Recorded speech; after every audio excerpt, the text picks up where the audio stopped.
Muito bem. Boa noite a todos.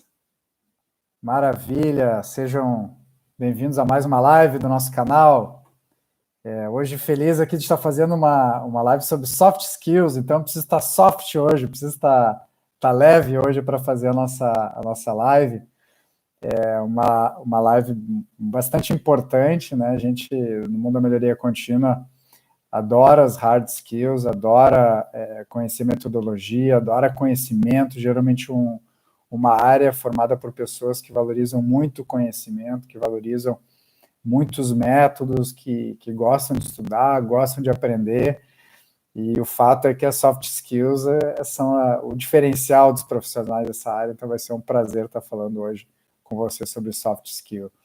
Enquanto a gente vai aquecendo e esperando mais pessoas entrarem, eu queria que vocês fossem lá no chat do canal e colocassem quais soft skills ou qual a soft skill, na opinião de vocês, é a mais importante.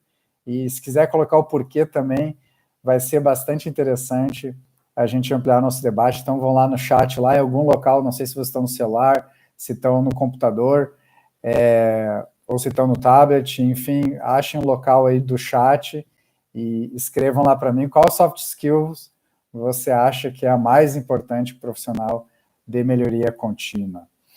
E aí a gente consegue conversar. Boa noite, Emerson. Muito bem. Legal ver você por aqui, Emerson.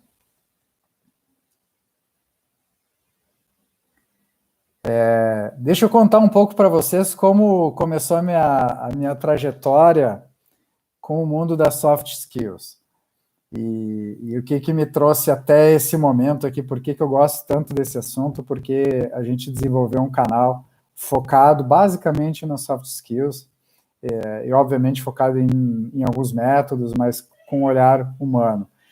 Eu fiz curso técnico, e quando eu tinha lá 12 para 13 anos, eu decidi então entrar no segundo grau e fazer um curso técnico em mecânica de precisão no Senai, um curso excelente. E foram 4 anos de estudo integral, ou seja, manhã e tarde, e mecânica, desenho, bastante técnico o curso, matemática muito forte. E se vocês me perguntarem o que eu lembro do curso, eu lembro de um livro.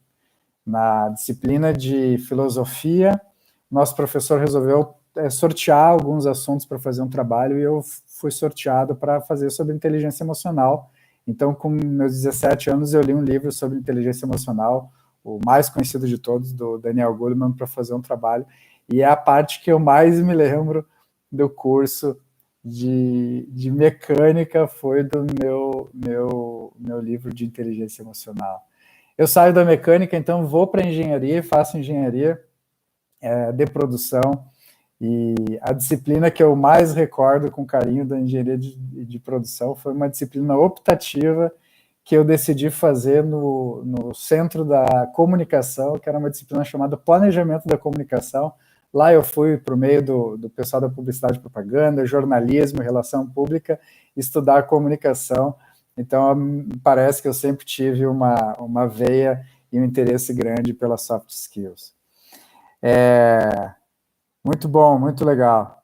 Eu vi o Emerson falando aí que tá lendo esse livro, finalizando um livro excelente, um livro que, se a gente ler diversas vezes esse livro, a gente vai sempre aprender um pouquinho mais, porque precisa sempre estar desenvolvendo inteligência.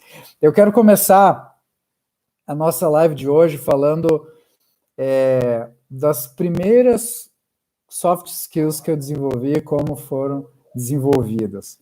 Eu tive a sorte de, na minha carreira, no início da minha carreira, trabalhar num escritório de melhoria contínua, dentro de uma grande multinacional, e dentro desse escritório eu era estagiário, eu fui estagiário de 7 especialistas. Então tinha lá o especialista de TPM, tinha um especialista de sistema de gestão, tinha um especialista em solução de problema, tinha um especialista de setup, tinha um especialista de várias metodologias, de estatística e por aí vai. Então, tinham 7 especialistas e eu era estagiário dos 3. E um deles me ensinou das primeiras soft skills importantes na minha vida, que foi o André Gib, que eu sempre faço menção a ele, uma das pessoas que eu mais sou grato pelas oportunidades que ele me deu lá no início. Ele me ensinou intraempreendedorismo. Na época não tinha esse nome bonito, mas o fato é que ele dizia assim: Thiago, a empresa é sua, vai lá, altera as coisas, fala com as pessoas, busca melhorar, você tem liberdade para testar as coisas, criar, construir, e se der alguma coisa errada, eu estou aqui do lado para te apoiar. Então o André foi a primeira pessoa que me empurrou e me disse assim: Thiago, vai lá e testa as coisas, vai em frente, faz as coisas acontecer e eu estou aqui para te suportar. Então eu, muito jovem, eu tinha essa liberdade de fazer tentativa e erro, conversar com as pessoas, dava certo, não dava certo, discutia as ferramentas, voltava com ele, e isso foi muito importante para a minha formação, ter alguém que me ajudasse nesse sentido a ter empreendedorismo. Mas esse não é uma das minhas listas não, de soft skills, eu estou trazendo porque é uma soft skill importante, mas não está dentro da minha lista das 3 principais. No final da live eu vou trazer para vocês quais que, na minha opinião, são as 3 principais. A minha segunda soft skill desenvolvida no início da minha carreira, eu dei um nome para ela. Ela se chama Técnica de Adilson. Adilson foi um colega de trabalho meu, nós formávamos uma dupla de trabalho. Adilson tinha 1,90 m, era muito mais forte do que eu tenho mais ou menos 1,70 m, 1,75 m por aí, e Adilson era mais forte e maior do que eu. Ele também era mais experiente, e nós íamos sempre para as reuniões. E dentro das reuniões eu era muito tímido, muito envergonhado, eu tinha receio de falar alguma besteira, então eu cutucava o Adilson, e baixinho no ouvido do Adilson dizia assim: Adilson, fala tal coisa, Adilson, faz isso, Adilson, faz aquilo, e geralmente Adilson ia lá e falava, e muitas vezes dava certo, e às vezes não dava tão certo. Teve uma reunião, então, que eu disse para Adilson: Adilson, fala tal coisa, e ele foi lá e falou, e aquela ideia que eu tinha dito não era uma ideia tão boa, e eu lembro que ele foi bastante reprovado naquela reunião. Depois ele recebeu um feedback um pouquinho mais duro, e o Adilson me olhou assim de cima para baixo, porque ele era mais alto do que eu olhei para cima, e o Adilson disse assim: a próxima vez que você não falar numa reunião, eu prometo que eu quebro a tua cara ao meio e vou acabar com a tua raça, mais ou menos isso. E a partir daquele dia, então, eu comecei a falar em todas as reuniões, eu comecei a me posicionar em todas as reuniões, e sempre que eu vou para uma reunião eu lembro do Adilson, porque ele me ensinou quanto era importante falar nas reuniões do jeito dele. E o fato é que um profissional de melhoria contínua, em todos os momentos, ele precisa passar a sua mensagem. Então, a segunda grande aprendizado aí lá no início da minha carreira foi a técnica de Adilson, que é comunique e sempre esteja influenciando. Minha terceira soft skill que eu aprendi com mais uma pessoa, e um processo de gratidão agora no meu início da live, foi com um dos melhores gestores que eu tive, um argentino.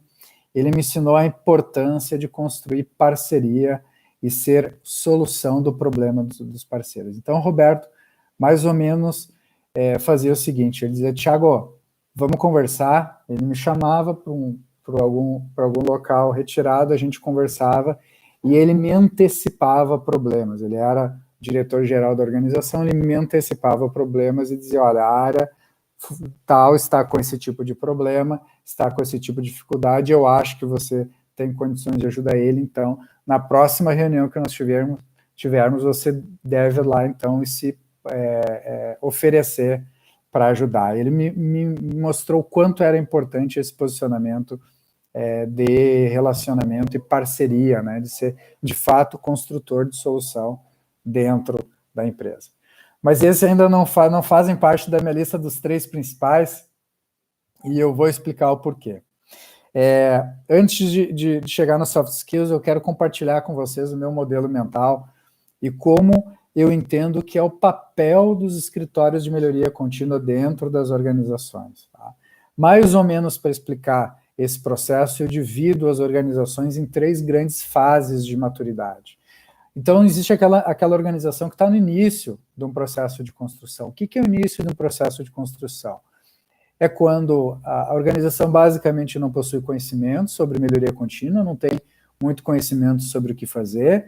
Basicamente, o responsável por implementar a melhoria contínua dentro da organização é o escritório, ou a área, ou a pessoa responsável por isso, ou seja, a cobrança da implementação ainda é direcionada para essa área, não é direcionada para as áreas fins e para as áreas de negócio, ela simplesmente é direcionada para o escritório de melhoria contínua.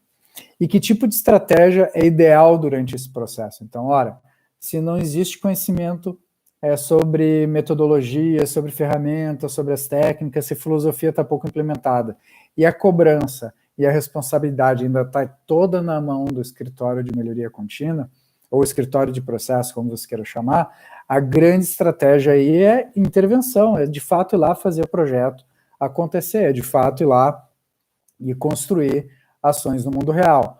E, ao mesmo tempo, construir capacitações de tal forma que façam com que mais pessoas conheçam a metodologia. Então, por um lado, eu vou lá e faço, por outro, eu vou fazer mais capacitação.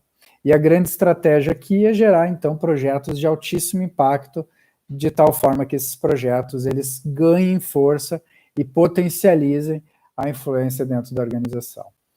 O relacionamento nesse período geralmente se dá no nível operacional e tático, porque eu preciso lá implementar, então, a equipe de melhoria contínua, as pessoas que estão designadas para começar esse movimento, precisam lá para o mundo real, lá para o Gemba, né, na linguagem do Lean, vão lá para o Gemba e ajudam, então, a fazer, ajudam a construir. E é preciso, então, construir esse tipo de relacionamento lá na operação, interagir com o nível de liderança operacional, interagir com os operadores, interagir com os colaboradores, se for no serviço, se for um servidor em órgão público, interagir com o primeiro nível dos colaboradores individuais dentro de uma organização e com as primeiras lideranças dentro do contexto. É óbvio que isso vai estar conectado com uma estratégia, mas fundamentalmente é ali que está a maior energia, o maior tempo ocupado está na base.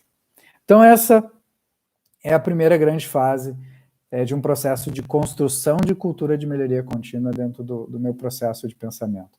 A segunda grande fase, que talvez seja que leve mais tempo, é quando a organização já possui médio conhecimento, já possui média habilidade, então as pessoas mais ou menos têm o conhecimento de metodologia, fazem alguma coisa sozinho, já não precisa mais estar tanto tempo convencendo que aquela filosofia é importante, elas já começam a comprar esse novo tipo de método ou que está sendo proposto, mas ela ainda tem uma responsabilidade compartilhada, ou seja, a responsabilidade, grande responsabilidade ainda está no escritório de melhoria contínua e, ao mesmo tempo, também começa a ser direcionada uma certa cobrança para as áreas fins e para as áreas de negócio de maneira geral. Então, essa fase eu chamo de fase intermediária, para mim é a fase que mais dura dentro de um processo de construção de cultura, leva 1 ano, 2 anos, 3 anos, às vezes muito mais anos durante esse período dessa fase.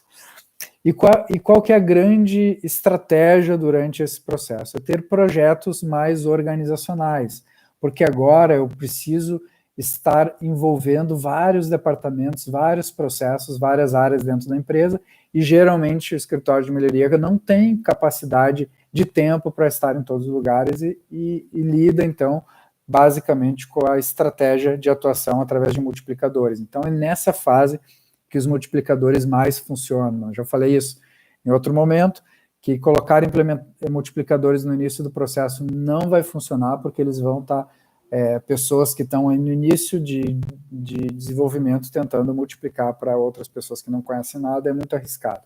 Então a ideia é que multiplicadores funcionam melhor nessa fase, quando a empresa já possui mais conhecimento e quando a responsabilidade já é compartilhada.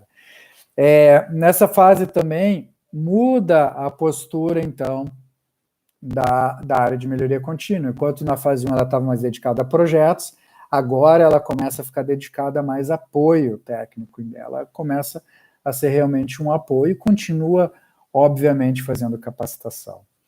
Em geral, as organizações aqui optam por iniciar algum processo de avaliação, seja de auditoria, de assessment, alguma coisa nesse sentido, de tal forma a fortalecer os padrões metodológicos que ela, sim, tem interesse em colocar.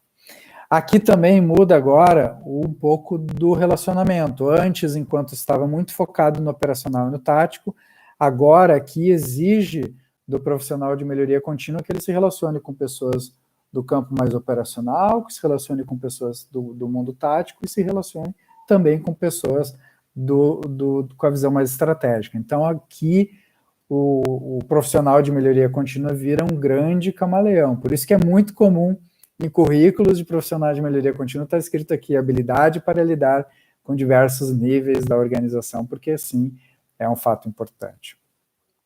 No terceiro estágio, dentro desse meu modelo mental, é o estágio de aculturamento, é quando já está se encaminhando para de fato construir uma cultura organizacional. O que já acontece nesse momento?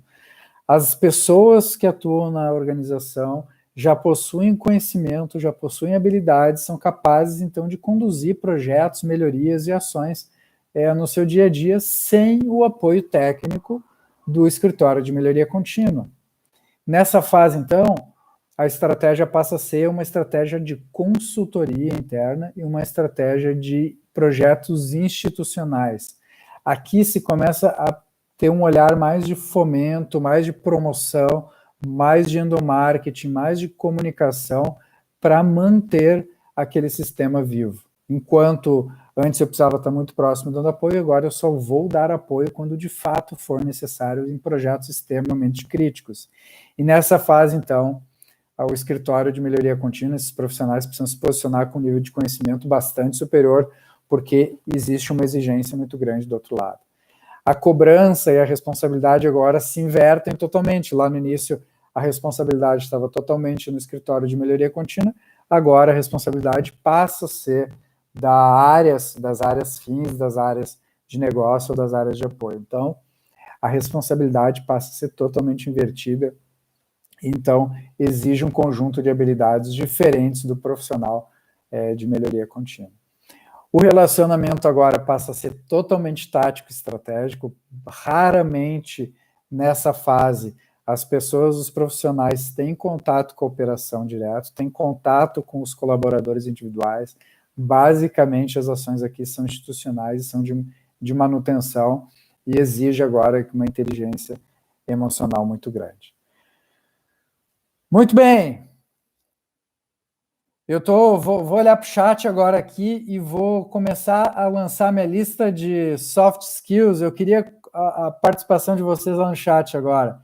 Coloquem lá para vocês quais são as soft skills que vocês consideram mais importantes dentro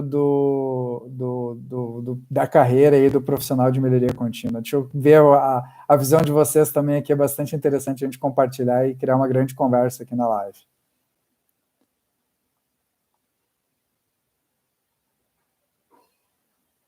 E a turma está tímida hoje no chat. Todo mundo tímido hoje.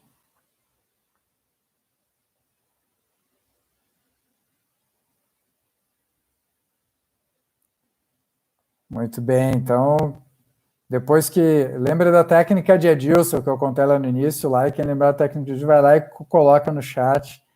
Olha aí, a Érica já colocou. Gestão da mudança, olha aí. A interação entre a área de melhoria contínua e gestão da mudança. Tema que a gente adora, né, Érica? Vamos falar sobre isso lá. Sempre tem um local especial para falar sobre gestão da mudança. Wagner, relacionamento com todos os níveis. Boa. Relacionamento interpessoal, fundamental. Olha, relacionamento de novo. Muito bem. Muito bem. Com certeza, maravilha. Olha aí, legal. Relacionamento sempre presente, né? Gente, eu vou começar a falar um pouquinho mais da minha lista. Primeiro eu vou comentar aqui a minha base de modelo mental, ou minha base,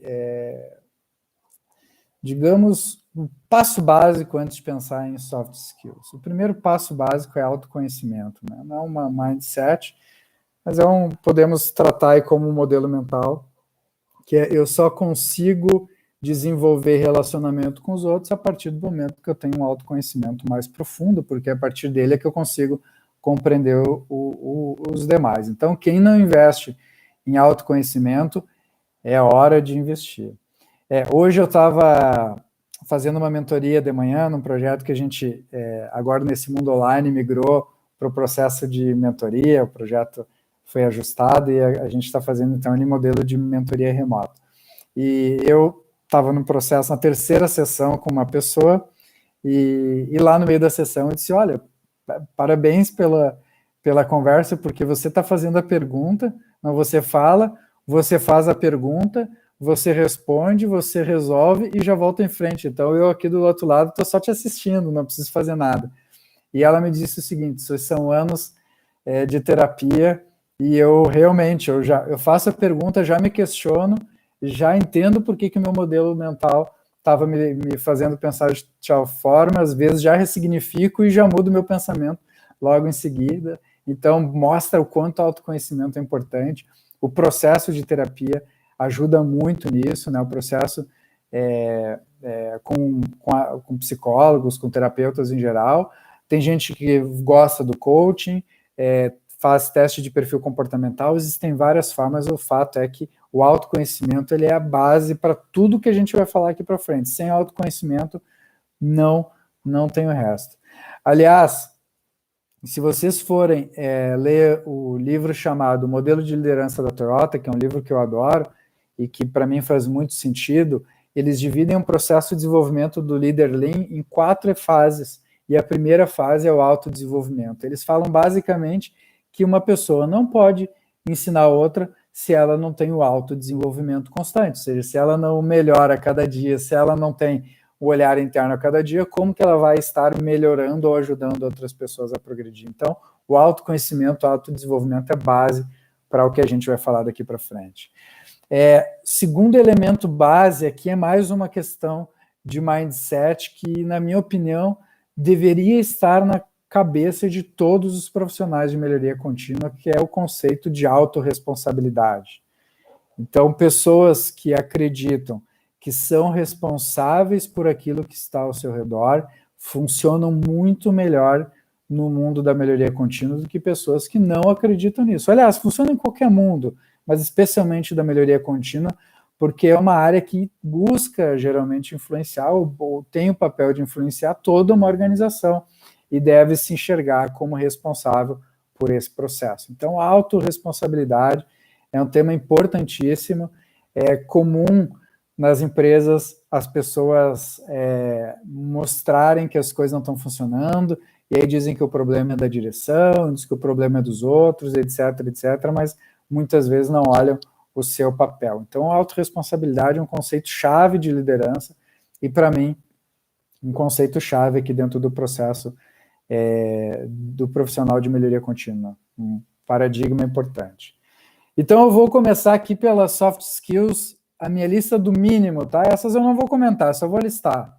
Para mim, são básicas que deveriam estar presentes aí para qualquer coisa do melhoria contínua. Depois eu vou para minhas 3 que eu considero mais importantes. Então, a primeira é comunicação, obviamente, sem comunicação não funciona. Relacionamento, vocês já trouxeram relacionamento, fundamental, não funciona escritórios de melhoria contínua sem bons relacionamentos. E a terceira é resiliência, o processo de construção de cultura de melhoria contínua, de qualquer transformação cultural, é um processo de longuíssimo prazo. Uma pessoa sem resiliência não resiste feliz dentro de um escritório de melhoria contínua. Então, esses para mim são os básicos, os elementares que todo o profissional deveria ter. Fora esse, para mim, agora vem os top 3. Então, primeiro eu vou contar a história que me levou ao primeiro. Eu, durante esse processo de construção do canal, conversei com várias pessoas e fiz algumas entrevistas um pouquinho mais estruturadas. Em uma dessas entrevistas, eu perguntei para uma amiga minha que eu estava entrevistando, uma profissional bastante tempo na área, eu perguntei para ela o que ela teria feito de diferente, o que ela teria feito melhor na carreira dela durante a trajetória da carreira dela e que agora ela percebe que pensa diferente. Então, com os aprendizados que você tem hoje, com os aprendizados como você se enxerga hoje, o que você teria feito de fato diferente? E ela me trouxe o seguinte depoimento, que ela acreditava tanto na filosofia, ela acreditava tanto nos métodos que ela ensinava, que ela vendia dentro da organização, que ela tinha convicção de que se as pessoas fizessem aquilo, o resultado viria automaticamente. Então, ela ia lá e dizia para as pessoas que elas tinham que fazer, implementar, por exemplo, 5S, ou fazer análise de problema, ou implementar um mapeamento de fluxo de valor, ou fazer uma análise estatística, ou aplicar lá Seis Sigma e assim por diante. Ela acreditava que se as pessoas fizessem, o resultado automaticamente viria, e ela não conseguia compreender como as pessoas não faziam. Ela não conseguia compreender por que as pessoas, ao ver algo tão bom, mesmo assim, não faziam e deixavam de fazer. E agora, mais madura, então, ela me disse que ela teria mais empatia, que ela teria tentado entender mais a realidade do outro, que ela teria tentado entender mais o mundo, o universo que a outra pessoa estava inserida, para a partir daí, então, conseguir propor soluções diferentes. Então, empatia, no nível máximo, para mim, uma das soft skills mais importantes. Eu sempre brinco, quando eu falo de empatia, que muitas pessoas relacionam empatia no ambiente mais social, né? Então, eu sempre comento que é fácil, ou mais fácil, nós sentirmos empatia com uma pessoa que está passando fome. É mais fácil nós sentirmos empatia num filme, é mais fácil nós sentirmos empatia por pessoas que estão passando por grandes dificuldades. Mas às vezes é mais difícil sentir empatia pelo profissional da outra área, pelo auditor, pelo profissional de compras, pelo profissional da controladoria, pelo operador de produção, pelo fiscal, pela pessoa do RH e assim por diante. É muito mais difícil nós sentirmos ou exercitarmos a empatia com colegas de trabalho. E é nesse nível que a gente deveria pensar e deveria atuar. Então, profissionais de melhoria contínua que possuem alto grau de empatia, eles tendem a conseguir maior aderência das áreas, eles tendem a modelar produtos e sistemas que funcionem melhor, eles tendem a fazer com que as ideias deles sejam mais relevantes no mundo real. Profissionais com baixa empatia geralmente tentam empurrar estratégias, empurrar ferramentas, empurrar metodologias, né, goela abaixo dos demais. Então, empatia, para mim, é o primeiro da lista. O segundo da lista, ele é um pouquinho mais profundo e bastante importante. É comum no mundo da consultoria, a gente tem a sorte de conhecer empresas de todo o país e fazer consultoria em vários estados, empresas pequenas, média, grande, serviço pública, privada, nacional, multinacional, e algumas coisas acabam sendo comuns. E um dos fatos que geralmente nós escutamos nas empresas é essa expressão que a direção da empresa não apoia, ou outras pessoas não apoiam. E geralmente isso vem carregado de uma reclamação, diz, olha, a gente faz um trabalho aqui importante, faz um trabalho incrível, mas a direção da empresa não apoia e por isso as coisas não funcionam tão bem, porque na verdade tudo deveria acontecer top-down e como não é top-down não funciona. E essa conversa, ela muitas vezes tem fundamento e muitas vezes não tem. Muitas vezes não tem. E quando que muitas vezes não tem? Às vezes a gente pergunta, diz assim, olha, legal, né, a direção não apoia, né, mas a direção tem aprovado algum orçamento para vocês? Não, nós temos orçamentos para fazer vários projetos, legal. Eles dedicam um certo tempo para vocês? Não, eles participam de uma reunião, etc., todo mês, e às vezes a pergunta vem, tá, o que mais você espera que ele faça, que a direção faça, que a presidência faça? E muitas vezes a resposta não vem. E aí, quando a gente percebe, o que faltou mesmo é a minha segunda soft skill da lista, que é a influência sem autoridade. Muitas vezes, o profissional não tem a competência, habilidade, né, a skill de influenciar o restante da organização, e aí ele entende que o problema está no outro, que o problema está na direção que não apoia, o problema está no chefe que não sei o que, e assim por diante.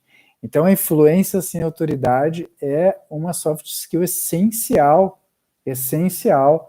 para um profissional de melhoria contínua bem-sucedido. Ele aprender como influenciar os demais é fundamental. Eu já falei em vários vídeos sobre isso, mas sempre é importante relembrar alguns conceitos. O fato é que nós geralmente influenciamos outras pessoas, ou tentamos influenciar outras pessoas por aquilo que nos valoriza, por aquilo que nós valorizamos, perdão, por aquilo que nós acreditamos que seja importante, então nós tendemos a influenciar os demais baseado nisso.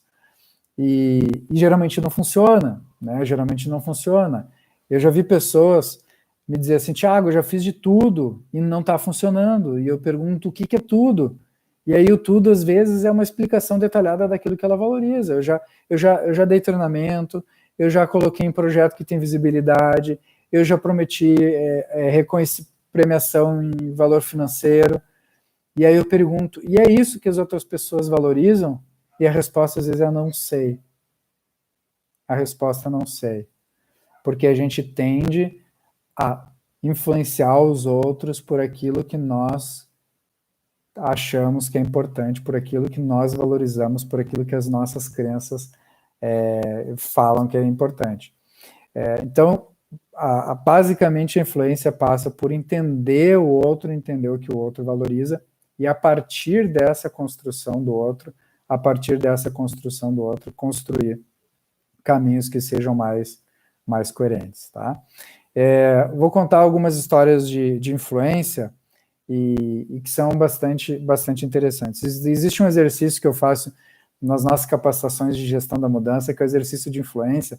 Basicamente, a gente apresenta uma lista de potenciais influenciadores ou potenciais elementos que as pessoas valorizam, e eu peço, então, que a turma vai lá e coloque no quadro, coloque com post-it, geralmente, quais são aquelas que ela entende que é importante. E é muito interessante que cada organização tem um perfil diferente. Então, eu já identifiquei organizações que as pessoas valorizam trabalhar em projetos que são importantes. Já tem outras organizações que valorizam a visibilidade, tem outras organizações que valorizam o relacionamento, tem outras organizações que valorizam o pertencimento, tem outras organizações que valorizam fazer as coisas de maneira correta, de maneira ética, seguir procedimentos, e cada organização tem uma abordagem diferente. E é muito interessante que quando isso é posto na parede e nós fizemos a pergunta,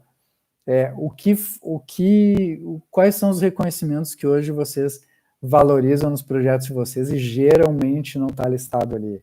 Basicamente, as pessoas vão lá e dizem assim, se vocês participarem do nosso projeto, vocês vão poder ter visibilidade, vocês vão poder apresentar para a direção da empresa, etc. E quando faz a lista, as pessoas às vezes valorizam, por exemplo, estar em um grupo, ou valorizam reputação, e valorizam questões diferentes que estão postas ali. Esse exercício é bastante interessante e traz muito resultado. Então, pensar o que as pessoas valorizam de fato ajuda demais. Nós fizemos um trabalho, eu gosto de contar histórias, e eu gosto de contar histórias diferentes, então. Nós fizemos um trabalho importante em órgão público, uma experiência nova para mim trabalhar em órgão público, e foi uma grata experiência, porque encontrei muitos profissionais muito interessados em fazer um trabalho com qualidade, um trabalho bem feito. E quando a gente foi, então, identificar quais eram os fatores que influenciavam, a gente identificou que, basicamente, era fazer o que é certo, era fazer atividades que realmente fizessem sentido. Eu estava trabalhando com servidores públicos que realmente acreditavam naquilo, e nós estávamos lançando um programa chamado gestão do aperfeiçoamento da gestão, programa de aperfeiçoamento da gestão. E todas as nossas ideias até então de valorizar o programa estava no sentido de ajudar as pessoas a serem mais pertencentes à empresa, ajudar as pessoas a participar mais da empresa, e quando nós percebemos que ali tinha, na verdade, uma grande vontade de fazer o que é certo, nós ajustamos a nossa comunicação para valorizar as pessoas a participar por um bem maior, e aquilo fez com que mais pessoas fossem atraídas para o programa. Eu fiz uma pausa antes de ir para a minha terceira e derradeira soft skills. O Wagner trouxe um ponto que eu adoro explicar, Wagner, sobre influência e manipulação, é muito próximo, muito legal esse teu comentário, Wagner. Basicamente, existe uma diferença importante e divisora entre essas duas coisas, né? A manipulação, ela geralmente é quando eu uso de alguma estratégia, muitas vezes com mentira, né, para usar uma pessoa para meu benefício próprio, ou seja, fazer com que outra pessoa faça uma ação para o meu benefício próprio, no qual ela não ganha nada e eu ganho.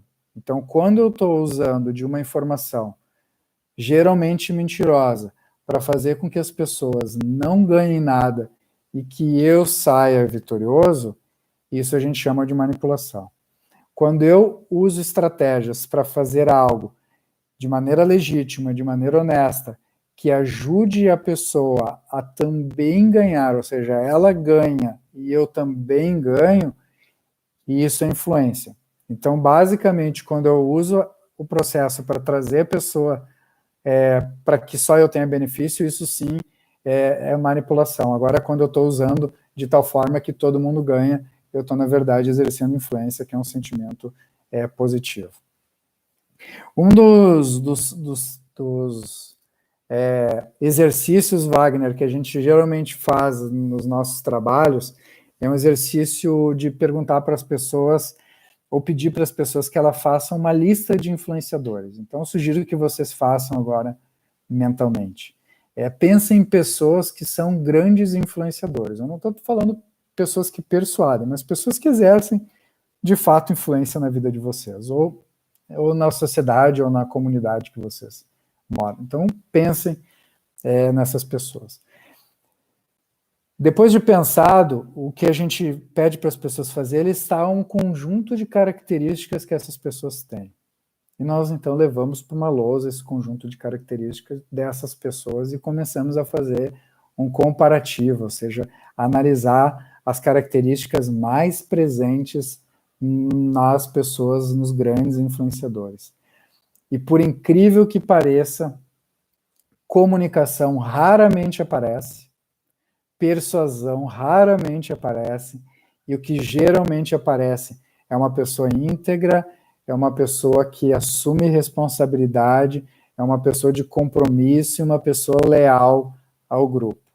Então, os grandes influenciadores, se vocês forem pensar na lista de vocês vão perceber que são pessoas de caráter elevadíssimo, são pessoas de alta confiança, porque aquela pessoa que nos manipula, que usa de processo de persuasão para benefício próprio dela, nós não iremos ser mais influenciados por ela num segundo momento. Então, ela até pode conseguir isso uma vez, mas ela não vai conseguir repetidas vezes.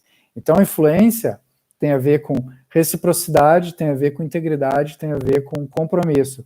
Basicamente, são os elementos que mais aparecem na listagem das pessoas que realmente são influenciadoras. Mas é óbvio que isso gera bastante confusão, porque quando a gente pensa em influência, a gente pensa em persuasão, e muitas vezes a gente lembra aí de alguns manipuladores. Muito bem, Rodrigo trazendo aí que é legal identificar a pessoa-chave em grupo e assim estabelecer estratégia. Essa é uma das grandes estratégias que a gente usa para gerir stakeholders, Rodrigo. É um ponto aí que a gente pode comentar também. Muito bem, vamos para a minha terceira soft skill. Então, as minhas, digamos lá, as básicas, tá? Essencial, é no profissional de primeira linha, entrou na melhoria contínua, tem que ter comunicação, relacionamento e resiliência. Sem isso, não sobrevive nesse mundo, não vai durar muito tempo, não. Esquece, ou vai ser um profissional muito infeliz. Então, se não tiver resiliência, não resiste a processos de longo prazo. Se não tiver bons relacionamentos, vai ficar isolado e o processo de melhoria contínua é feito de pessoas. E se não tiver uma boa comunicação, não vai, enfim, conseguir mostrar os benefícios e conseguir envolver mais pessoas na organização. Então, essa daí, primeira linha. O que eu queria trazer é o segundo degrau, e o segundo grau da melhoria contínua, que a minha primeira é empatia, e a empatia no nível profundo da empatia, né? Muita gente faz curso de empatia e acha que sabe fazer empatia, e fazer empatia o tempo inteiro é extremamente difícil. Eu estou falando desse nível de empatia, de realmente entender o ambiente, a situação e o que faz com que as pessoas se comportem daquele jeito. Segundo, é influência sem autoridade, e aí a gente abre um leque enorme de possibilidades, mas basicamente passa por como entregar resultados ou entregar benefícios de tal forma que as pessoas se valorizem e se comprometam com um bem maior. E minha terceira tem a ver com o próprio exemplo da Toyota.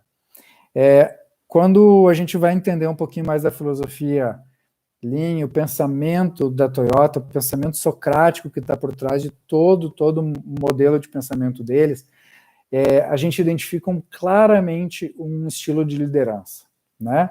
Eu vou fazer aqui um comparativo no estilo de liderança com o modelo de liderança situacional. Para quem não conhece liderança situacional, dá um Google lá e vai encontrar bastante conteúdo sobre isso. Mas, em linhas gerais, a liderança situacional parte do pressuposto que cada um de nós tem aí uma ou dois estilos que a gente age naturalmente e que o ideal seria que nós adaptássemos o nosso estilo de liderança de acordo com o nível de proficiência, o nível de maturidade ou de desempenho das pessoas que a gente lidera ou que a gente, então, busca desenvolver. O primeiro estilo de liderança é o estilo diretivo, que basicamente ele é aplicado para pessoas que possuem pouco conhecimento sobre o assunto. Então, o conhecimento é tão raso, ele é tão inexistente, que eu preciso dizer exatamente como a pessoa deve fazer alguma coisa. Então, ela nunca fez, ela não sabe a pergunta, então eu preciso logo ensinar para ela como faz, para ela ter condições também de fazer perguntas. O segundo nível é o nível de treinador.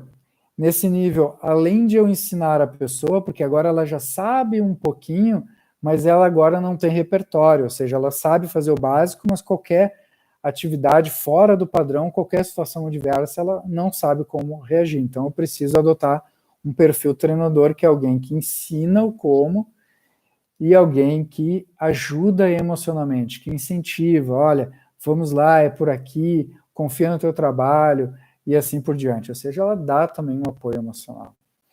O terceiro tipo de liderança situacional é a liderança de apoio. Ela é aplicada para pessoas que já têm um repertório, ou seja, ela já sabe fazer aquela atividade, ela já sabe exercitar aquilo, ela já tem um repertório importante, ou seja, ela consegue atuar em diferentes situações. Eventualmente ela tem uma dúvida ou outra, mas no geral ela já tem muito isso, mas ela ainda não tem confiança para atuar sozinha. Então eu dou basicamente um apoio emocional, eu dou um apoio emocional e comportamental para ela ganhar independência dentro do processo. E o quarto e último perfil, estilo de liderança dentro dessa teoria, é o perfil de delegador. O estilo delegador, que ele funciona para pessoas que já possuem competência e já possuem independência, ou seja, eu simplesmente vou lá e dou uma meta, essa pessoa retorna com resultado, né? Então, essa teoria fala que nós deveríamos aplicar os 4 estilos, e na prática é muito difícil aplicar os 4 estilos, né? Uma forma didática de explicar esses 4 estilos de liderança é um processo, por exemplo, de ensinar uma criança a andar de bicicleta. Então, a primeira vez que ela sobe na bicicleta, ela basicamente não sabe o que é um pedal, ela não sabe como é que ela freia, como é que ela se movimenta. Então, você precisa mostrar, olha, para pedalar, você faz assim com os pés, quando precisar frear, você aperta aqui, se quiser girar a bicicleta, você tem que fazer esse tipo de movimento e assim por diante, né? Então, essa é a primeira fase lá do diretivo. A segunda fase é quando a criança já está andando, mas ela ainda anda de rodinha, ela não tem muito repertório, porque se tirar a rodinha, ela cai e se machuca. Então, os pais, né, deixam a criança andar de rodinha e exercem o papel de treinador, porque eles querem que o próximo estágio ela tire a rodinha e comece a andar sozinha. O terceiro estágio, então, a criança começa a andar sem rodinha, e o perfil, então, de liderança de apoiador, ele só está lá perto, porque se a criança cair, ele está ali para dar o suporte, ele está ali para fazer um carinho, incentivar que ela continue. Então, ele fica ali do lado, incentivando o filho ou a filha a progredir. Até que chega um momento que a criança já sabe andar de bicicleta e simplesmente os pais dão um horário para voltar para casa e assumem o papel de delegador. Funciona muito fácil para ensinar bicicleta, mas no mundo corporativo é mais diferente. Bom, desses 4 estilos de liderança, existe um que é predominante, que é o modelo que a Toyota sempre disse que faz parte do modelo dele, e eu também acredito que ele é o mais presente nessas 3 fases que eu trouxe, que é o perfil, o estilo de liderança treinador, que é basicamente aquele perfil de líder que ensina a fazer e também dá o apoio comportamental. Ele tem conhecimento de como as coisas funcionam e ele também tem o apoio comportamental. Ele sabe fazer perguntas, ele sabe incentivar as pessoas a desenvolver o raciocínio e sabe ensinar as pessoas agora a sair da rodinha e largar a rodinha aí sozinho. Então, esse perfil de treinador é o perfil mais importante de todo esse processo, porque dentro das 3 fases é a fase que mais vai perdurar e talvez nunca vá acabar, né? Se nós formos pensar como essência de um escritório de melhoria contínua, é uma grande escola, né? São grandes educadores, são grandes pedagogos industriais ou pedagogos empresariais que passam o tempo inteiro ensinando pessoas a fazer o seu trabalho melhor. Muito bem, então fazendo um resumo para vocês, para quem chegou um pouquinho depois, eu falei basicamente que a nossa base, ou seja, princípio de tudo é o autoconhecimento. Sem autoconhecimento, todo o papo que eu falei para frente não vai resolver, porque sem autoconhecimento a gente acha que está fazendo empatia, mas não está.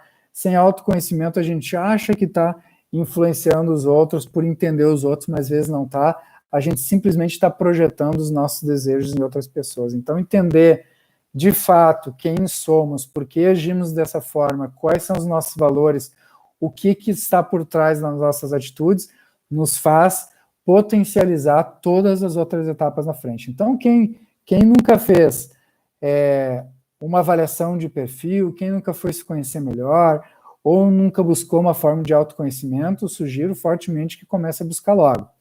Então, começamos com autoconhecimento, fomos para o conceito de autorresponsabilidade. O profissional de melhoria contínua é responsável por tudo que acontece ao seu redor e ele tem que pensar assim, mesmo que não seja, é melhor ele pensar assim do que ele não pensar assim, porque pensando assim, vai pensar em soluções, vai pensar em alternativas, então a autorresponsabilidade é fundamental. Então isso é a base de tudo. Depois a gente vai para o primeiro nível, basicão, comunicação, relacionamento e resiliência, e depois vai para o nível 2 ali, que é o nível mais evoluído, que para mim é empatia, influência sem autoridade e liderança treinadora, são as 3 soft skills, para mim, mais importantes para todo profissional de melhoria contínua. Muito bem, deixa eu dar uma interagida no chat agora com vocês.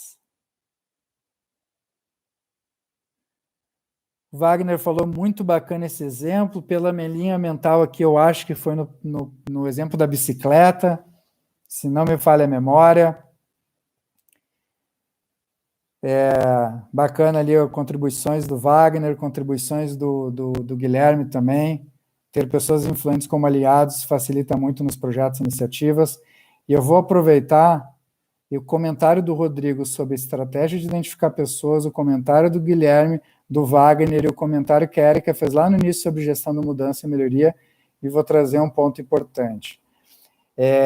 Quando quando a gente vai fazer melhoria contínua, se a gente for pensar na essência, a gente está construindo mudança o tempo inteiro. E a maioria dos profissionais negam essa necessidade de conhecer sobre gestão da mudança, porque até então, até pouco tempo atrás, esse era um conhecimento restrito às pessoas de recurso humano. Então, basicamente, quando se ia fazer gestão da mudança, se contratava uma empresa de consultoria ou se pedia para a área de recursos humanos fazer alguma coisa. E era um conhecimento tratado como tabu. E ele está avançando, então, para os líderes gestores e passa a ser uma competência importante, né, que eu valorizo, executo e acredito que todo profissional, todo líder deve desenvolver esse conhecimento, né. Uma das técnicas ou uma dos elementos fundamentais dentro de uma gestão da mudança é o entendimento de quem são os stakeholders e a gestão dos stakeholders do projeto ou de uma grande transformação. Então, entender os perfis, entender como as pessoas estão se comportando em relação aos projetos, quem apoia, quem é campeão, quem está mais adormecido, que a gente chama, quem são os bloqueadores, nos ajudam a criar estratégias mais eficazes. E uma das formas de se fazer isso é, obviamente, fazer um mapeamento das pessoas que são envolvidas. E quando a gente faz o mapeamento, a gente vai perceber que tem várias pessoas que nós gostaríamos, então, de mudar de posição. Então, algumas pessoas, por exemplo, que a gente gostaria que tivessem mais energia com o projeto, outras que estivessem mais comprometidas, outras que parassem de bloquear o projeto e assim por diante. O fato é que nem sempre nós temos tempo e de dedicação para fazer uma ação para cada uma dessas pessoas, ou influenciar cada uma dessas pessoas individualmente. E então, em linhas gerais, a gente adota duas grandes estratégias. Uma é estratégias gerais que possam impactar todo mundo, e a segunda é o que vocês estão comentando, avaliar desse grupo de stakeholders quem são as pessoas chaves que, ao mudar de posicionamento, têm a capacidade de influenciar outras pessoas de maneira positiva. Então, sim, se faz um trabalho com pessoas pontuais, porque elas vão conseguir atrair e influenciar mais pessoas, né? Só conectando aí todos os pontos para vocês que eu acho interessante.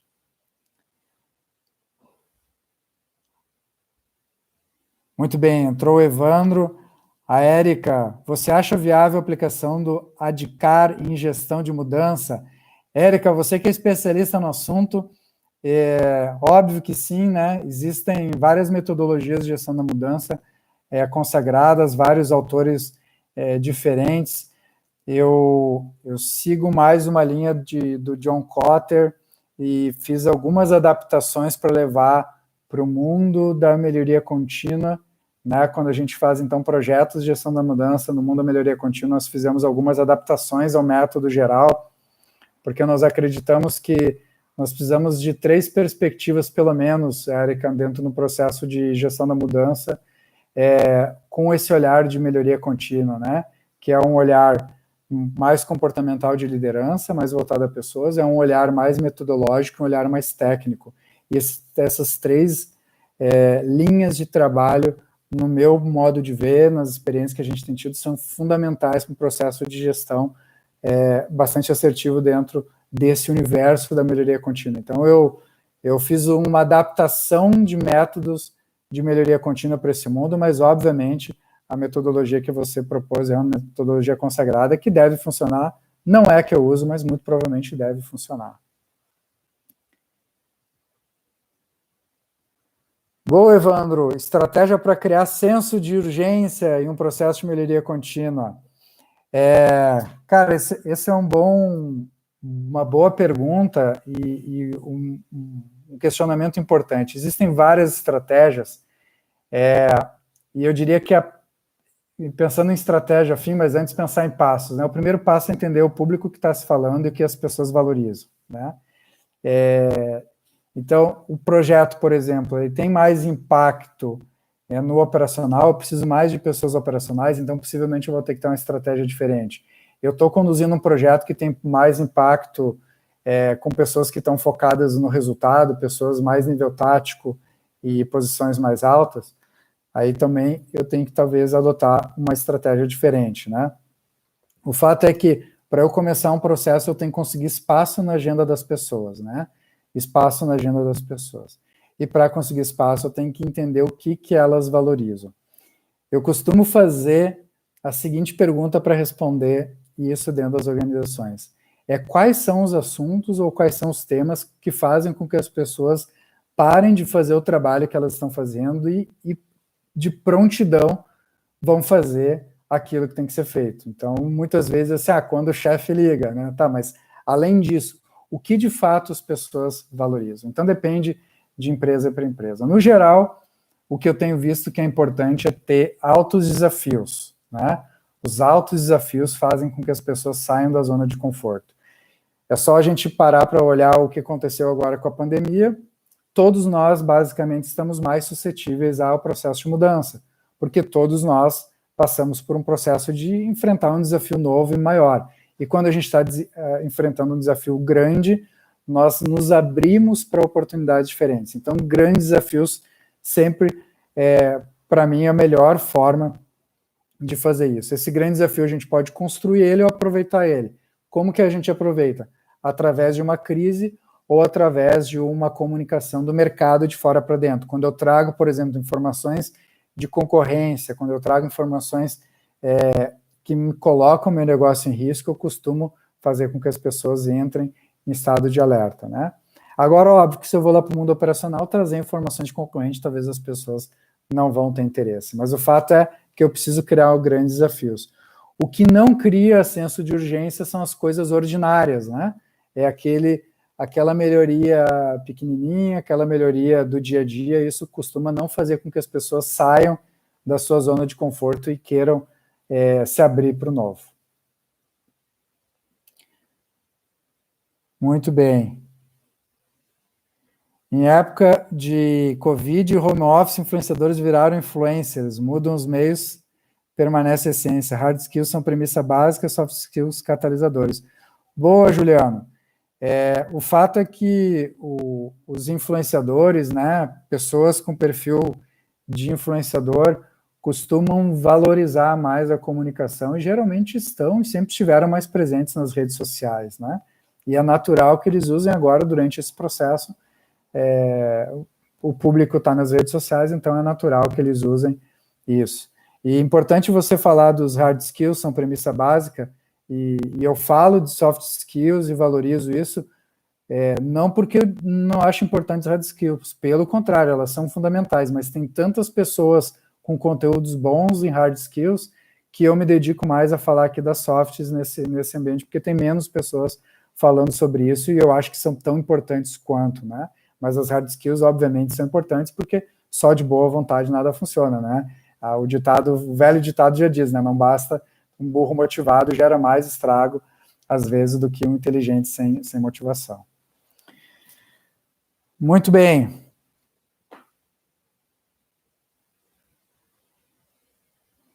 Guilherme perguntando se uma conexão entre áreas de melhoria contínua e BPs de RHs é uma boa alternativa. Guilherme, eu tenho vivenciado, cara.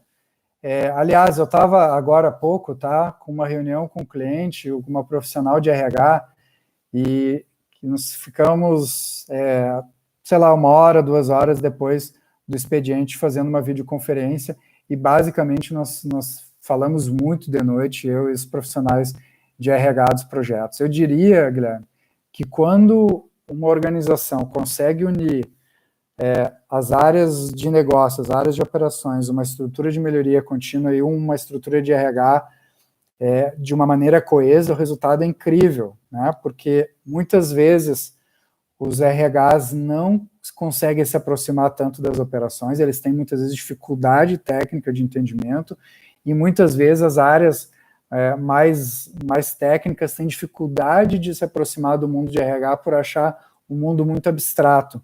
E quando une essas 3 vertentes com alguém de melhoria contínua, que entende mais o negócio, entende mais a operação, e tem também um viés de liderança, ao invés de pessoas, formam um triângulo, aí, um tripé que funciona demais.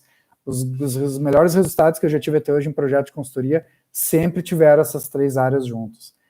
E funciona demais, e é uma grande estratégia ter essas 3 áreas juntas, sempre. Muito bom. Muito bem, gente. Fechou 1 hora. Maravilha, fechou 1 hora. Legal estar com vocês aqui, ver também pessoas conhecidas, pessoas aí que influenciaram na nossa carreira também de maneira muito positiva aqui, pessoas, parceiros atuais. Então, muito legal ter vocês aqui comigo. Semana que vem, a gente tem a nossa próxima live do canal. Então, a gente vai estar sempre trazendo algum elemento sobre isso. A gente está pensando, se fala sobre estruturas organizacionais na área de melhoria contínua, um papo um pouquinho mais técnico, falando de opções de estrutura, ideias de estrutura organizacional e falando quais são os processos de trabalho que uma área de melhoria contínua deve ter. Essa é uma das ideias, então, se alguém curte isso daí, por favor, já dá um like aí, bota no chat para saber que esse conteúdo interessa, tá? A gente, durante a semana, conversa com pessoas para entender assuntos que estão repercutindo e que são de interesse, mas certamente será um assunto nessa linha de trabalho das soft skills. Agradeço mais uma vez imensamente por vocês estarem aqui. Reforço que a gente publica aí basicamente diariamente. Muitas vezes a gente não publica diariamente. Nas terças-feiras, por exemplo, que é dia de live, nós acabamos fazendo a live ao invés de publicar, mas amanhã certamente vai ter conteúdo novo nas diversas redes para vocês, né? Dentro do LinkedIn, no YouTube, no Spotify. Quem gosta de Spotify, vai lá e procura lá Thiago Menezes e vai achar rapidinho lá no Spotify. Quem gosta de escutar, basicamente o conteúdo que a gente publica aqui nos vídeos estão lá. E para quem prefere as redes tradicionais, nós também estamos lá no Instagram e no Facebook, tem conteúdo lá também praticamente todo dia. Então é isso. Agradeço mais uma vez e até a próxima.